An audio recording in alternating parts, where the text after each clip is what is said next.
नमस्कार मंडळी, मी तुमचा लाडका मित्र वरद विजय चव्हाण आणि मी तुम्हा सर्वांचं माझ्या युट्यूब चॅनलमध्ये स्वागत करत आहे. मंडळी, भुंडीस नावाचा नवीन मराठी सिनेमा येत्या 17 मे 2024 पासून आपल्या जवळच्या चित्रपटगृहात आपल्याला पाहायला मिळणार आहे. आपल्या मातीतली आपल्या गावातली कथा आहे असं एकंदरीत हा टीजर बघून वाटतंय. हालाकी टीजर असा एक फ्लो मध्ये नाहीये, खूप असं ॲब्रप्टली एक सीन्स कट करून किंवा बॅकग्राऊंड म्युझिक पण असं फ्लो मध्ये वाटत नाही. पण मला हे जाणून घ्यायला आवडेल की काय आहे त्या पोत्यात ज्याच्यासाठी ही सगळी धावपळ चालू आहे. आणि प्लस गावातलं राजकारण, गावातलं पाटील, गावातल्या पाटलाकडनं होणारा अन्याय, या सगळ्या गोष्टी आपल्याला या सिनेमाच्या माध्यमातून दिसणार आहेत. आणि मी सुद्धा जाणून घ्यायला इच्छुक आहे, कारण बऱ्याचशा अशा गोष्टी असतात गावातल्या ज्या आपल्याला माहिती नसतात आणि आपल्याला काही काही गोष्टी नव्याने समजतात.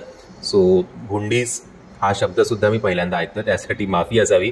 आणि मला कृपया तुम्ही सगळे ज्यांना कोणाला हे सगळं माहिती असेल त्यांनी कमेंटच्या माध्यमातून कळवावं. एनिवेज, मला तरी हा सिनेमा पाहायला आवडेल, कारण ज्या गोष्टी आपल्याला माहिती नसतात त्या जाणून घ्यायची आपल्याला इच्छा असते.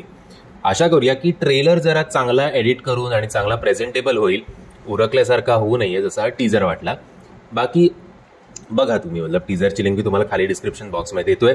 तुम्हाला एकंदरीत काय वाटतं टीजरबद्दल हे मला कमेंट्सच्या माध्यमातून कळवा, जर तुम्ही माझ्या मतांशी सहमत असाल किंवा असहमत असाल. आणि जर तुम्हाला हा व्हिडिओ आवडला असेल तर प्लीज या व्हिडिओला लाईक, शेअर आणि चॅनलला सबस्क्राईब करायला विसरू नका. जय हिंद, जय महाराष्ट्र.